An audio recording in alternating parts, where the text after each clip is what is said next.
Brought to you by Techno Camon 30 series.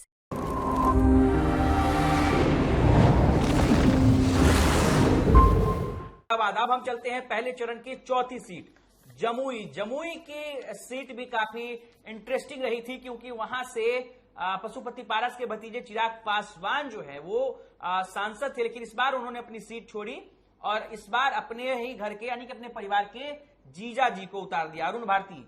उस बार उसको लेकर काफी विवाद भी हुआ कि विपक्ष ने काफी सवाल भी उठाए कि चिराग पासवान जो है वो अपने परिवार को ही वहां से चुनाव लड़ा रहे हैं। लेकिन वही अगर दूसरी तरफ आरजेडी को देखें तो आरजेडी की तरफ से भी अर्चना रविदास, आरजेडी ने भी जातीय समीकरण साधते हुए रविदास समाज से आने वाली अर्चना रविदास को वहां से चुनावी मैदान में उतारा। अब हम जानते हैं अपने चाचा से कि चाचा वहां पर दोनों उम्मीदवार जो है युवा थे और दोनों पहली बार लोकसभा चुनाव लड़ रहे थे। एक तरफ चिराग पासवान का सपोर्ट था, नरेंद्र मोदी का सपोर्ट था, तो दूसरी तरफ अर्चना रविदास को भी तेजस्वी यादव का सपोर्ट था, राहुल गांधी का सपोर्ट था। तो क्या लगता है वहां पर क्या स्थिति आपको दिख रही है? देखिए वहाँ क्या है कि पशुपति कुमार पारस के चचा से ज्यादा रामविलास पासवान के बेटे हैं चिराग पासवान। चिराग पासवान 2 बार से वहाँ से जीत रहे थे, 14 में जीते, 19 में जीते। इस बार वो वहाँ से चुनाव नहीं लड़े, लेकिन जमुई को वो छोड़ना नहीं चाह रहे थे, तो अपने ही परिवार के अपने बहनोई को उन्होंने खड़ा कर दिया वहाँ। तो वहाँ पर चिराग पासवान का जो हम ये कह सकते हैं कि बनाई हुई जमीन, राजनीतिक जमीन जो बनी हुई थी पहले से, उस पर अरुण भारती ने बैटिंग की।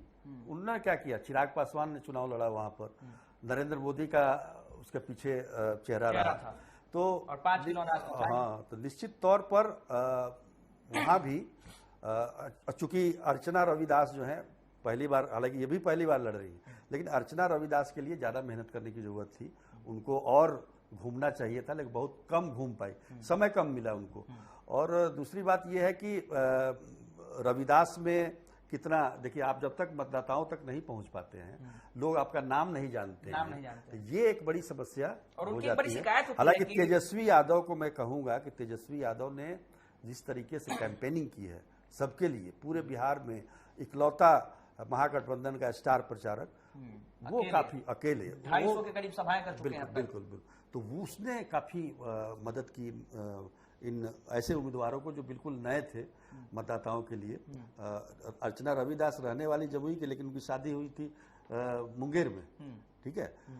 तो फिर भी मैं कहूंगा कि वहां भी एज जो है एनडीए के, यानी कि अरुण भारती को मिल सकता है। एलजेपीआर के उम्मीदवार अरुण भारती को